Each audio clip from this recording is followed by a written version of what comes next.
Welcome to Broadcast Astrology, Insight for Humans. This is Lisa Pesnichak. And I'm Sarah Beckner, and we're here to deep dive into the fascinating world of astrology. We offer blind chart readings, interviews with notable guests, and much more. So keep listening as we bring you Insight for Humans. Hello, and welcome to Broadcast Astrology. Today, Lisa and I are opening up with a conversation about 2026, and we're just going to chat about some of the things that we're sitting with, that we're thinking about the year ahead. And I think Lisa will likely be doing a more detailed breakdown at some point on your channel that you'll be dispersing, getting deep into the astrology. But today we're trying to provide an overview and just really speak into how this is sitting with us, how we're feeling about it, what it's stirring up. So do you want to dive in, Lisa, and tell me what some of your initial thoughts are about the year ahead? One of the things that I really have been feeling into, which at first it felt very unique and interesting and engaging, and it still is, but it's been said over and over and over again since I first looked at it a couple months ago. 2025 was the year of the snake. It was a 9-year. It was a year where we were shedding and leaving behind, which doesn't serve us any longer, which is a very cliched thing to say. But I think when we even look at the world at large, there's a lot of that happening too, shaking things off, shaking off ideas of the past. And sometimes that's for better or for worse. And that's largely seen through the year of the snake and it being a 9-year in 2025 and this shedding, this letting go, the end of a cycle. And 2026 is the year of the fire horse, which is kind of an unruly year. It's a year where all systems are a go. And it's also a 1 year. It's the new beginning. So we're like at the beginning and then the end and then the beginning. And in order to do the end of the balsamic phase of the moon, you have to shed, you have to go inward. And now we're at the beginning of birthing something new. And in order to do that, we need to be lighter. We need to not be afraid to jolt forward into the future fearlessly.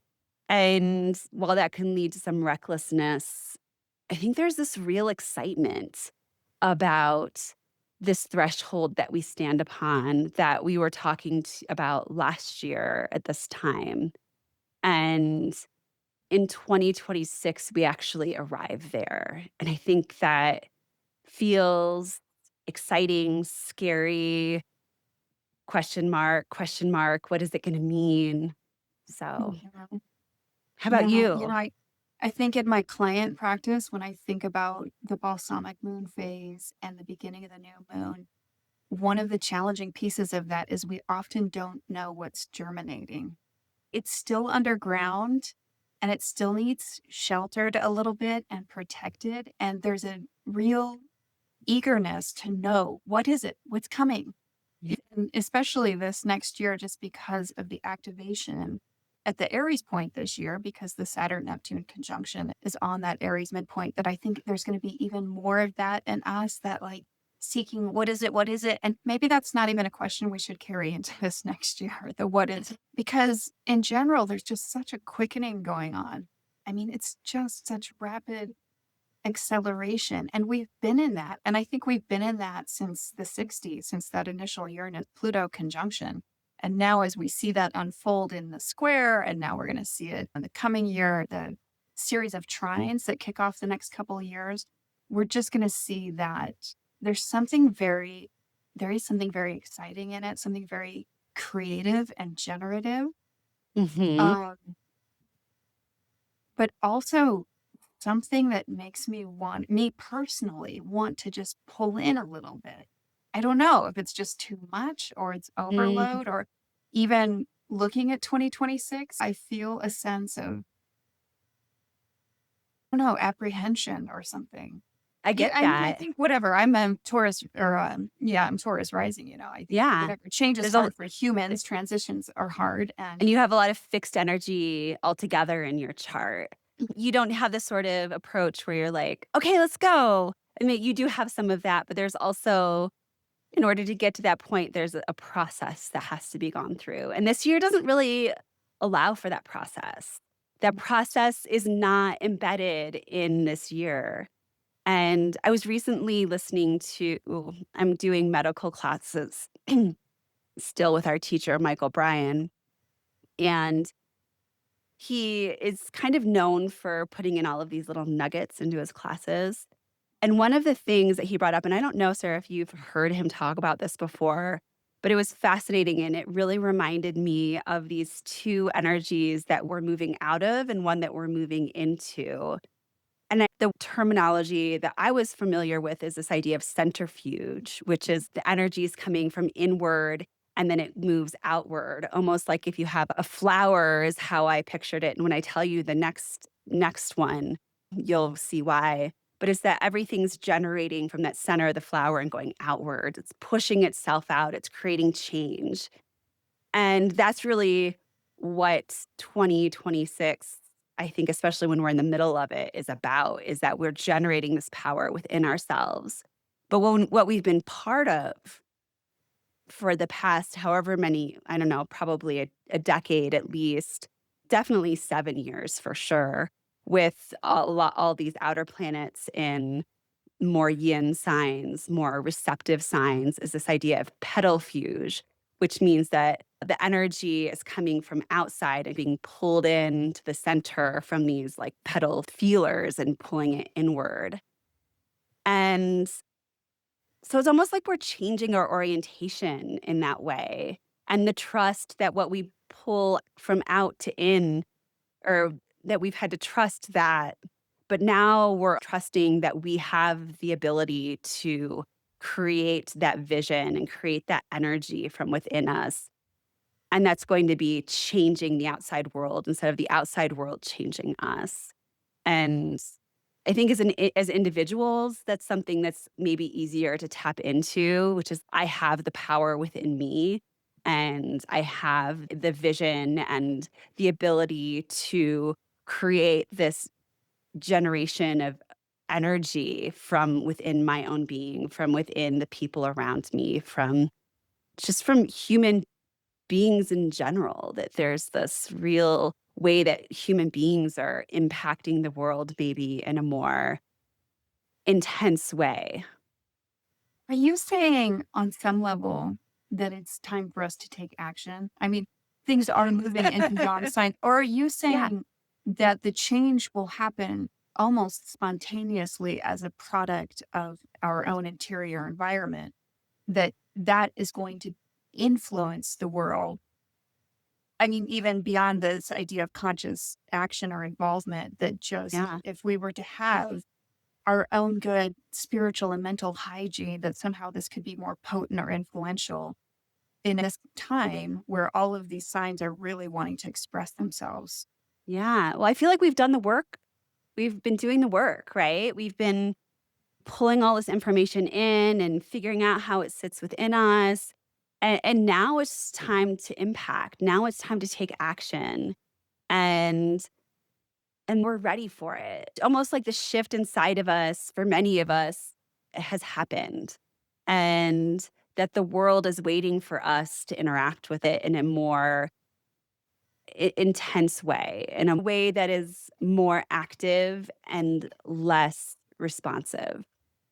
And how do you think the Saturn Neptune conjunction is going to impact that? Because we have this idea of our spirituality, our beliefs, our longing, our ideals, what we want to see expressed, coming up against the hard reality of Saturn, which can delay that progress, create challenges, create more obstacles. It seems like there's a little tension there between the part of us that is going to want to express and realize the dream and that pressure to do so, and all of those things being initiated and activated at the same time that Saturn is a significant player next year. What's your Yeah. sense of how that's going to obstruct some of that process? Saturn is in its sign of fall, which puts a damper or maybe a less normal, quote unquote, normal expression of Saturn. It creates more of an embodied and maybe more aggressive form of Saturn.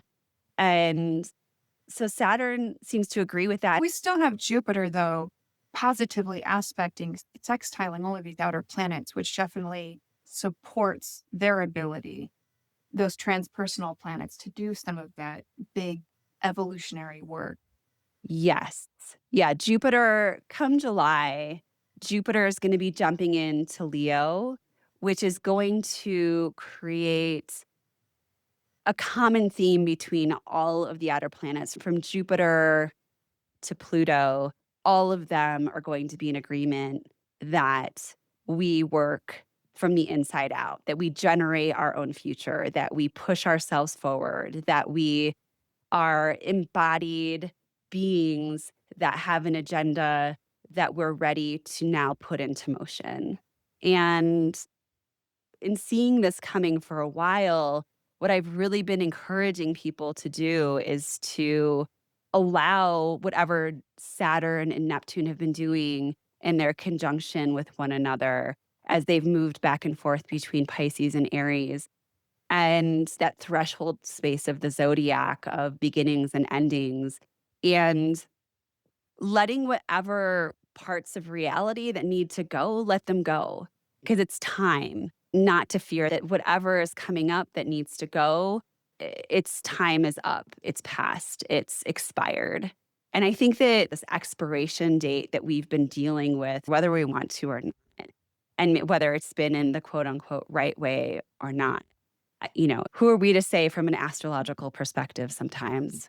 But I wonder if one of those expiration dates really has to do with some of the stuff we're facing environmentally right now. yeah.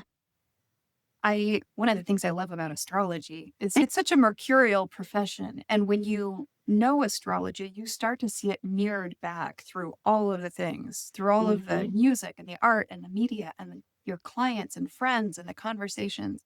But I came across this article it was an interview with William Rees, who's an ecological economist. And there's a quote I'd love to share with you if you'll entertain me because it's so Saturn Neptune. I was like, oh my gosh, that's Saturn Neptune. So he says, I don't merely believe we are animals. We are animals. One major problem with humans is that we don't live in reality. We live in constructed fantasies. Someone once quipped, human beings are the only species known to mistake their worldview for the world. Mm. Sociologists say human beings socially construct their realities. We make up fantasies about the world and give them all kinds of fancy names. Religious doctrines, political economies, even scientific theories. They're all products of the human mind, massaged into agreement by discussions among certain groups of people and turned into received wisdom. Like, oh, if that's not, Oh, that's so good. It really yeah, reminds me of what Rick Levine says sometimes, which I know we've spoken about before, which is that the relationship between Saturn and Neptune is that the relationship between Saturn and Neptune is Saturn represents reality. But then after a while, we realize that maybe Saturn's the illusion and Neptune's the reality.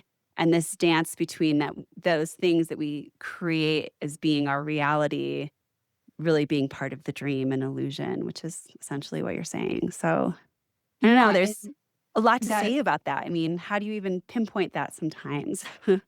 I think that's we're going to be in the muck and the mire of that friction between our animal selves, the earth plane and that soulful spiritual part of us that does have that longing for deeper meaning and for some kind of transcendence. And I think there's just going to be a lot of that push pull next year. Mhm. Yes. The other side of this is that, yes, there's the normal people in the world who want the best for humanity generally and are just trying to create a good, normal life for themselves. And I think that there's a lot of opportunity for us in our regular lives to create some great change in the coming year.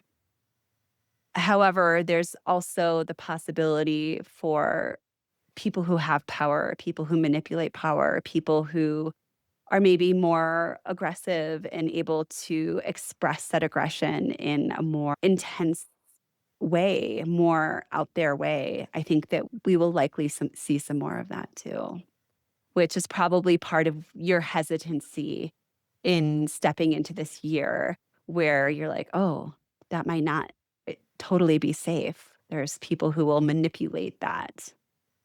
Yeah, and will we experience greater consequences just on the earth plane?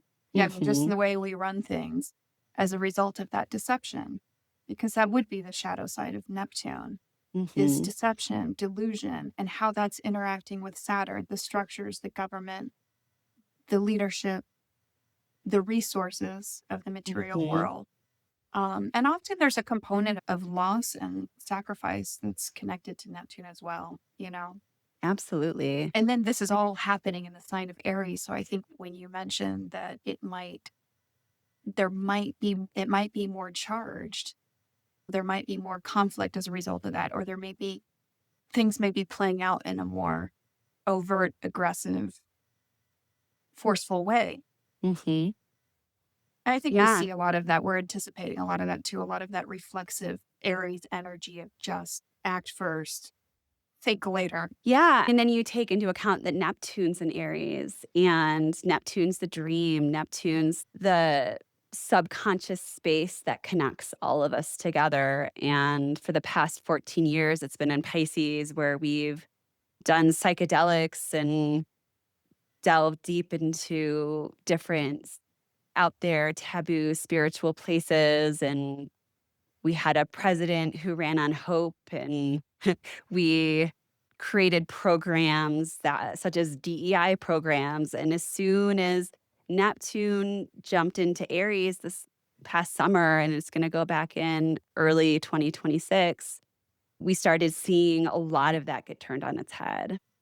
And you have to wake up from dreams. There was a lot of spiritual bypassing and false gurus and a lot of really toxic stuff that came out of Neptune and Pisces. And I think that Neptune and Aries, largely, especially for people who really leaned into and felt compassion and felt comfortable with a lot of the stuff in Neptune and Pisces, is going to feel very jolting like, oh my God, what's happening to our world? And I think maybe just knowing the astrology that this is happening can at least be helpful, and that the subconscious dream is changing for humanity. And it's not wrong. In some ways, it's balancing out this pendulum that's been going back and forth, and maybe it's swung too far in one direction.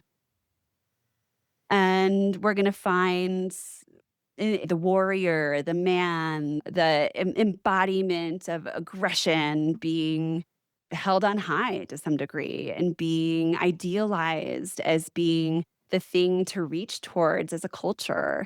And we've seen a lot of good stuff come out of this as well. We've seen several programs that help people like in war and that sort of thing. So it's not all bad, but it is a different expression. And I think that it's an invitation for people maybe to let the fog lift from the past 14 years and recognize with open eyes maybe some of the things that we've become intoxicated by.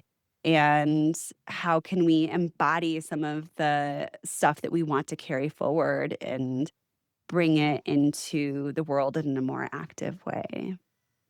You said that it's the year of the fire horse. Hmm.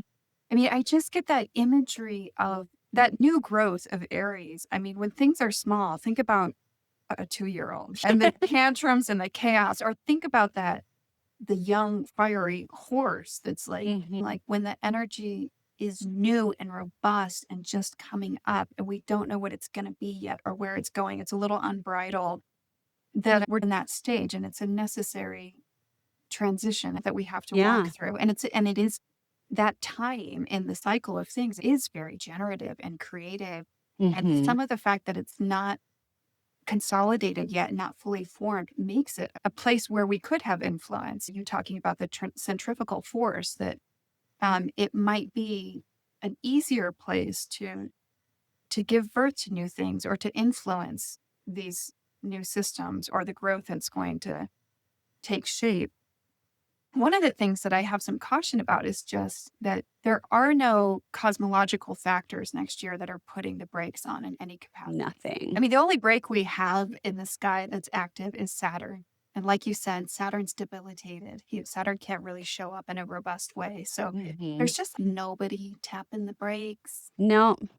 All the rules that used to keep everything where it needed to be is it's obsolete. They haven't been operating in the way that maybe they needed to for a while, and this past year, especially the early 2026 is like wiping the board clean, like, we're starting over, and you mentioned this starting on a larger scale in the 1960s with the Uranus Pluto conjunction, but also I keep getting this vision of a new start being born in 2020 as well, when we had the Saturn Pluto conjunction.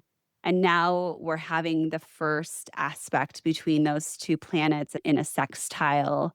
And also, at the end of 2020, we had the Jupiter Saturn conjunction at 0 degrees Aquarius, and Jupiter and Saturn just had their set of trines last year. So we're moving into this new phase. And I sense that whatever new dream that was building in 2020, which we have remembrance of that being a real critical time, there's before COVID and there's after COVID. And we're now starting to build out this life after COVID in a much broader way, and it's all tied into the 60s as well. And we can see that through social movements. We can see that through technology, which is huge. We can see that through the care of our earth and climate change and figuring that out, financial structures and the stock market. And maybe it keeps building, but there's this sense this year that something is opening that we won't be able to shut again. And it's not going to tie back to some of those traditions that came before. Yeah, I appreciate you pointing out some of those other cycles because I think it just lends more gravity to this whole whatever's going to be revealed to us in the coming year. And I think one of the big things that came out of 2020 was this idea that we are just all that what Yes. happens in one side of the world happens on the other, that we really are having a universal experience, and technology has allowed for that. But I Yeah. think it, I think it was Rick Levine, it when he was being interviewed, that was talking about because we're having this collective experience now, thanks to technology and internet and phones and everything else. When something besets us, something befalls us that's challenging, it hits us all. And so it kind of magnifies it. And that Yeah. goes for better or for worse. So I think that's part of the anxiety of this time is that we're not just carrying our own personal challenges, griefs, sufferings, joys, and sorrows in our life. We're really carrying it for the world. And Yeah. so we know about the suffering that happens everywhere, and we know it can show up in our backyard. And so when things are good, it can really push. And I think some of what's happening with technology, with AI, all of those things is there's a lot of momentum behind this stuff now because it's coming from everywhere. So good things can be great things. Bad things can be devastating, cataclysmic things. So it's not just our political system that's tending to be more extreme. It's literally our whole experience is really Yeah. becoming more polarized. And I will say something like that connectivity that you were speaking to, that COVID illustrated, and also which moved us more online. So we all started working online more, and then we could meet with one another in all different time. It didn't matter where we were. It opened up this whole world. And I think part of that had to do with Neptune and Pisces Mm. and this connectiveness. We're literally all connected. And instead of that just being this abstract idea, it's literal in that we all depend on the same technology to run our lives. And time and space don't matter. They don't exist the same way as they used to. And it's huge. I mean, it's hard to even wrap our heads around how that actually manifests and it changes us, even just as humans, because it's just slowly been happening. But over those 14 years with Neptune and Pisces is largely when a lot of that happened, and especially with COVID. And so maybe part of this too is okay, well, now we're shifting. Now Pluto went into Aquarius for good in late 2024. And Pluto is the systems that connect us too. So it kind of took that to a whole nother level. But then Pluto also often represents what we're scared of. And I know when we've spoken about this before, Sarah, we've kind of started sinking into like, okay, the technology and the real legitimate fear out there about where this technology is taking us. And one thing that came to my mind is that Pluto, like I said, represents that fear. And then Aquarius is like the technology underneath it, the social systems that are bound together by this AI technology. And how is that going to be the demise of humankind in some way? And whether that actually materializes, we still don't know. But we're in the midst of figuring that out. And it's very much on the table this year. Yeah, so much of astrology is the study of cycles and seasons. And you look at the work of Richard Tarnas and those people, you really have to have a lot of historical context to understand how some of these larger cycles work. And yet here we are at the conclusion of 2025, and the times we are living in are completely unprecedented. Yeah. Historically, we have no context for what's happening. Yeah. And when you say that there's been this slow erosion of this idea of time and place, I mean, because it's been in our lifetime, it's been in the last 10, 15 years where we've seen these things work their way into our daily lives, the technology, the smartphones, et Mhm. cetera, et cetera. So it's creeped in, but really we're just at the beginning. We're right at the beginning. And that's what 2026 is, I think. We're taking a step through that threshold. And like you said, we cannot come back from it. Mhm. And we can't even really conceive of what it's going to look like. We can. Yeah. For some reason, I don't know why this is popping in my head, but my boys and I have been watching the Gilmore Girls. I don't know if you ever watched that, but Oh, it yeah. it it was filmed in the early 2000s, and it was so interesting because I guess it was like 25 years ago, and I'm so Retro, happy. Huh? retro. It is, but I'm so glad that my kids are watching it because I'm able to point things out throughout the history of the show is when cell phones started coming in. And so they slowly started to use cell phones, but they still had their landline too. Everybody had their landline and they all used their voice message system and they also had their beepers. They all had beepers, especially at the beginning of the show. And it was interesting to see how they had this hybrid version of the technology with the cell phone and how the first laptop computers and they show it in that show. And it wasn't that long ago, but yet it feels like it was like a million years ago. The way that we lived then was so different. And we could never make a show like that again because of the technology. It's barely even social. I mean, it's social, but it's social because of the technology. And in just 25 years, it's changed that much that it just couldn't happen again. That's very That's so funny that you've been watching that because I've been dipping my toe in some old stuff now too. And I'm like, oh my gosh, you watch stuff from the early aughts and it Yeah. seems like from ages and ages ago.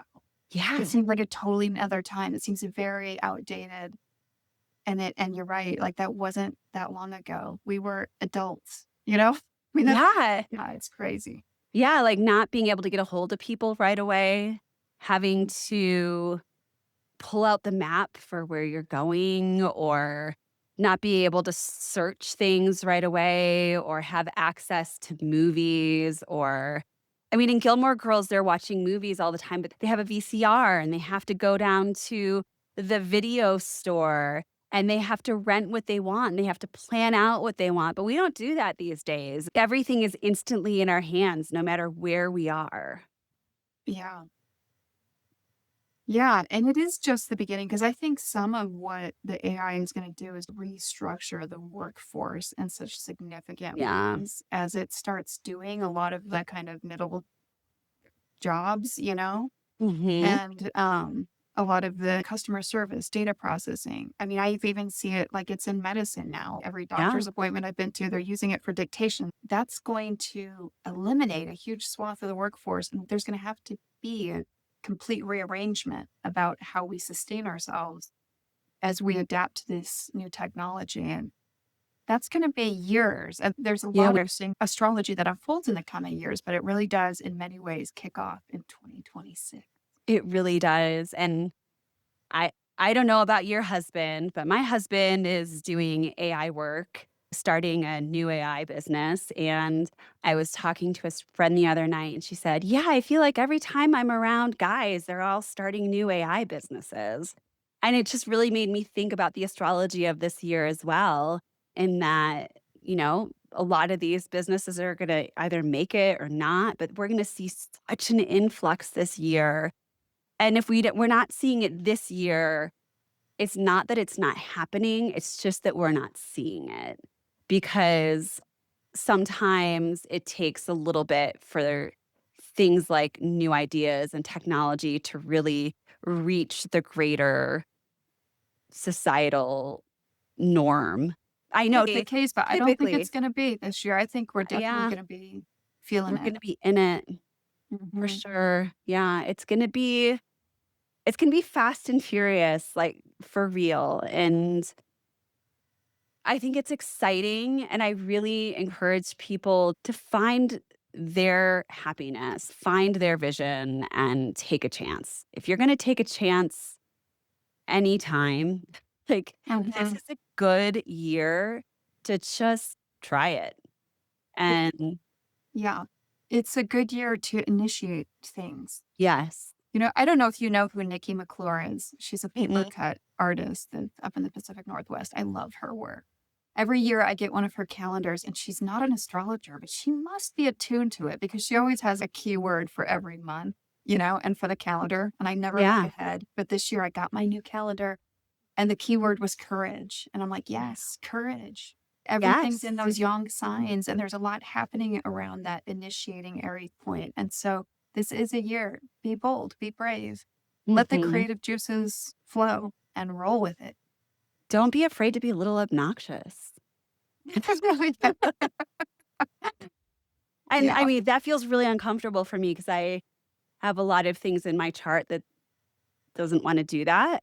But so Year of the Fire Horse, I was listening to somebody speak about it, and he was saying that people purposefully don't have babies during a fire horse year because they're so unruly. They're like the child that is just too much for the parents to handle. Mhm. And while from a parental perspective, that can be really challenging and maybe something that could be overwhelming. But for each of us, all of us who are alive, who have been germinating in the back corners and feeling like we have to hold back. I mean, I'm not saying you need to get on the stage and do things that make you uncomfortable or be in the limelight or whatever, but do it. Do Mhm. the thing, because why not? This is what this year is asking for, is to start the thing, put it into motion, make yourself feel a little uncomfortable, and be excited about it. Yeah. I Why think not? I think that's a great conclusion. Be a Yeah. little unruly, break a few rules, in Yeah. the I name of mean, generating something new, being creative, and putting something out there. yeah, the rules aren't the same anymore. And I mean, the laws still exist. I mean, for most people, anyways, but everything's changing. So be part of the change and be part of it with community, with people who feel good. There's so much this year that speaks towards joining together with others and creating community and creating energy and vision and excitement through those connections. So it's not a great year to be a wallflower and sit in your house alone, which personally is usually my favorite thing to do. But I think we all need to step into it a little bit. Yeah. Well, I look forward to having more conversations with you as the year unfolds and as we explore some of these transits a little bit deeper. And I think the next time we meet, we are going to do some other interesting things. We're going to do a little love something in February. We made it to the end of the year. We're going to make it through the holidays. And we'll keep you posted on what we have coming up next. But always, thank you for being here. Thank you for listening, supporting us. Please share, like, all the stuff. It really helps us out. Happy solstice, happy holidays, and I'll see you in the new year. Yeah, Happy New Year, everybody. Take care. Bye.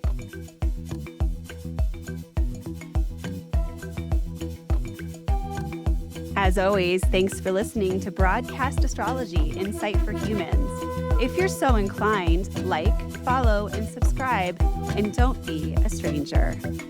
Signing off for now. Until next time, humans, keep your gaze upwards on the stars and be well. We look forward to sharing more soon.